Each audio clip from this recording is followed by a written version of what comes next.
Hello everyone.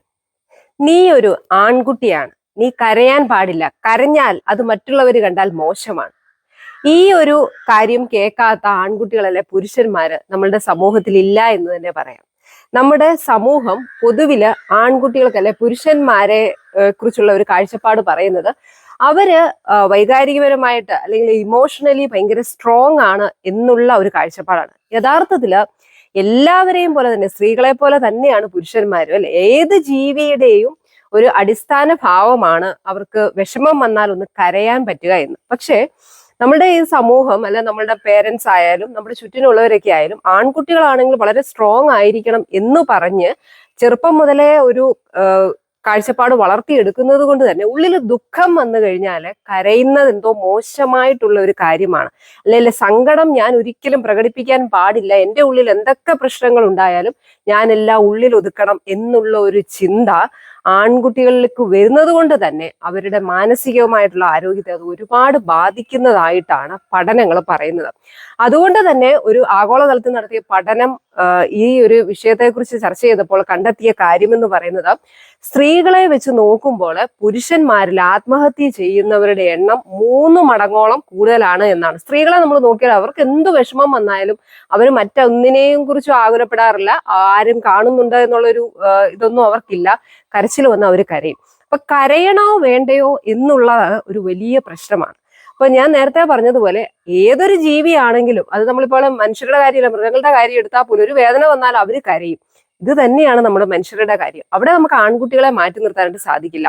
അപ്പൊ ഇവിടെ നമുക്ക് വേണ്ട ഏറ്റവും അടിസ്ഥാനപരമായ ഒരു കാര്യം എന്ന് പറയുന്നത് നമ്മുടെ സമൂഹത്തിന്റെ കാഴ്ചപ്പാടുകൾ മാറ്റുക എന്നുള്ളതാണ്. അത് പൂർണ്ണമായും പോസിബിൾ ആയിട്ടുള്ള ഒരു കാര്യമല്ല അല്ലെ. കാലാകാലങ്ങളായിട്ട് നമ്മൾ കേട്ടുവരുന്നതും ഇനിയൊരു പക്ഷേ മാറ്റിയെടുക്കാൻ സാധിക്കാത്തതുമായ ഒരു കാര്യമാണ്. പക്ഷെ നമുക്കൊക്കെ ചെയ്യാൻ പറ്റുന്ന ഒരു കാര്യമുണ്ട്. നമ്മുടെ വീടുകളിൽ തന്നെ നമുക്കത് സ്റ്റാർട്ട് ചെയ്യാനായിട്ട് സാധിക്കും. നമ്മുടെ കുട്ടികൾക്ക്, ആൺകുട്ടികൾക്ക് എന്തെങ്കിലും ഒരു വന്നു കഴിഞ്ഞാൽ അവർക്ക് കരച്ചിൽ വരുന്നതെങ്കിൽ അവരെ കരയുന്നതിന് നമ്മൾ തടയേണ്ട കാര്യമില്ല. അപ്പൊ ഇങ്ങനെ വരുന്നത് കൊണ്ട് തന്നെ അവർക്ക് ഒരുപാട് ബുദ്ധിമുട്ടുകൾ ഭാവിയിൽ ഉണ്ടാകുന്ന ഒഴിവാക്കാനായിട്ട് സാധിക്കും. ഇനി പൊതുവായി വളർന്നു വന്നാൽ ഒരു പുരുഷനായി മറ്റുള്ളവരുടെ മുമ്പിൽ കരയാൻ ബുദ്ധിമുട്ടാണ് എങ്കിൽ മറ്റാരും കാണാതെ നമ്മൾ നമ്മളുടെ ആ ഒരു ഇമോഷൻ റിലീസ് ചെയ്യുന്നത് കൊണ്ട് ഒരു കുഴപ്പവും ഇല്ല എന്ന് ഉള്ള ഒരു തിരിച്ചറിവ് ആൺകുട്ടികൾക്കല്ല പുരുഷന്മാർക്ക് ഉണ്ടാകേണ്ടത് വളരെ അത്യാവശ്യമാണ്. അതിന് ഒരു എഡ്യൂക്കേഷൻ അല്ലെ ഒരു ട്രെയിനിങ് പേരൻസ് കൊടുക്കണം. നിനക്കും കരയാം, കരയുന്നതിന് എന്താണ് ഒരു പ്രശ്നം? അപ്പൊ കരയുന്നത് നല്ലതാണോ എന്നുള്ള ഒരു ചോദ്യം കൂടെ ഇക്കൂട്ടത്തിൽ നമുക്ക് ആഡ് ചെയ്യാനായിട്ട് സാധിക്കും. നമ്മൾ വിഷമം വരുമ്പോൾ കരയുമ്പോൾ നമ്മളുടെ ബ്രെയിനിൽ നിന്ന് ഓക്സിറ്റോസിനും എൻഡോർഫിൻ പോലുള്ള എൻഡോജീനസ് ഓപ്പിയോയിഡ്സ് റിലീസ് ചെയ്യും. അതുകൊണ്ട് തന്നെ നമുക്കറിയാം, നമുക്കൊരു വിഷമം വന്നാൽ നന്നായിട്ട് നമ്മളൊന്ന് കരഞ്ഞു കഴിഞ്ഞാൽ ആ ഒരു പ്രശ്നം അല്ല ആ ഒരു വിഷമത്തിന്റെ കാഠിന്യം കുറയുന്നതായിട്ട് നമുക്ക് ഫീൽ ചെയ്യും. അപ്പൊ അത് നമുക്ക് മാനസികമായിട്ടും അതോടൊപ്പം തന്നെ ശാരീരികമായിട്ടുള്ള ബുദ്ധിമുട്ടുകളൊക്കെയും കുറയ്ക്കുന്നതിന് നമ്മളെ ഒരുപാട് സഹായിക്കും. അതുകൊണ്ട് തന്നെ വിഷമം വരുമ്പോൾ കരയാനായിട്ട് നമ്മൾ ഒരു മടിയും ആൺപെൺ വ്യത്യാസം കാണിക്കാതെ തന്നെ ആ ഒരു ബുദ്ധിമുട്ട് നമ്മൾ കാണിക്കേണ്ട കാര്യമില്ല എന്നുള്ളത് വളരെ പ്രധാനപ്പെട്ട കാര്യമാണ്. ഇനി മറ്റൊരു പ്രധാനപ്പെട്ട പ്രശ്നം എന്ന് പറയുന്നത് നമ്മളൊന്ന് കരഞ്ഞതുകൊണ്ട് മാത്രം നമ്മുടെ എല്ലാ മാനസികമായ ബുദ്ധിമുട്ടുകളും നമുക്ക് ഒഴിവാക്കാൻ സാധിച്ചു എന്ന് വരില്ല. അവിടെയും പുരുഷന്മാരുടെ കണക്കെടുത്തു കഴിഞ്ഞാൽ ഉത്കണ്ഠ അല്ലെങ്കിൽ എന്തൊക്കെയൊക്കെ മാനസികമായിട്ട് ബുദ്ധിമുട്ടുകൾ വന്നാൽ ചികിത്സ നേടുന്നവരുടെ എണ്ണവും വളരെ കുറവാണ് എന്നുള്ളതാണ്. ഇതുകൊണ്ടുള്ള ഏറ്റവും വലിയ പ്രശ്നം എന്താണെന്ന് വെച്ച് കഴിഞ്ഞാൽ നമ്മുടെ ഉള്ളിലുള്ള പ്രശ്നങ്ങൾ നമ്മൾ പുറത്ത് മറ്റൊരാളോട് ഷെയർ ചെയ്യാനോ അല്ല എങ്കിൽ അതിന് ആവശ്യമായിട്ടുള്ള ഒരു ട്രീറ്റ്മെന്റ് എടുക്കാനോ ഒക്കെ തയ്യാറാകാതെ വരുമ്പോൾ അത് നമ്മളുടെ മനസ്സിന്റെ ആരോഗ്യത്തെ വല്ലാതെ ബാധിക്കും. അതോടൊപ്പം നമ്മളുടെ ശരീരത്തെയും കാര്യമായിട്ട് ബാധിക്കും. മനസ്സിന് ആരോഗ്യമുണ്ടെങ്കിൽ മാത്രമേ നമുക്ക് ശരീരത്തിനും ആരോഗ്യം കൈവരിക്കാൻ സാധിക്കൂ. പലപ്പോഴും മാനസികമായിട്ടുള്ള ബുദ്ധിമുട്ടുകളാണ് ഈ സൊമാറ്റിക് ആയിട്ടുള്ള പലതരത്തിലുള്ള പ്രശ്നങ്ങളിലേക്കും ലീഡ് ചെയ്യുന്നത്.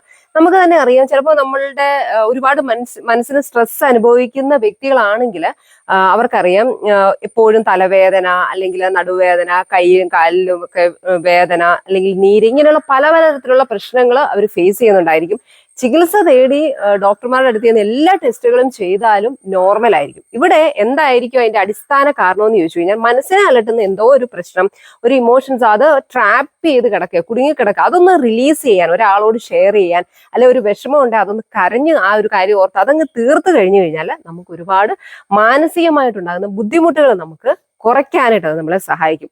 അതുകൊണ്ട് ഇനിയും നീ ഒരു ആൺകുട്ടിയാണ് അല്ലെ ഒരു പുരുഷനാണ്, കരയാൻ പാടില്ല എന്നുള്ള ആ ഒരു കാഴ്ചപ്പാട് മാറ്റിവെച്ച് വിഷമം വന്നാൽ കരയാനുള്ള അവകാശം എനിക്ക് ഉണ്ട് എന്നുള്ള ഒരു തിരിച്ചറിവുണ്ടായാൽ നമ്മളുടെ മനസ്സിന്റെ ആരോഗ്യം നമുക്ക് നിലനിർത്തിക്കൊണ്ട് പോകാനായിട്ട് അത് നമ്മളെ സഹായിക്കും. Be happy, B confident.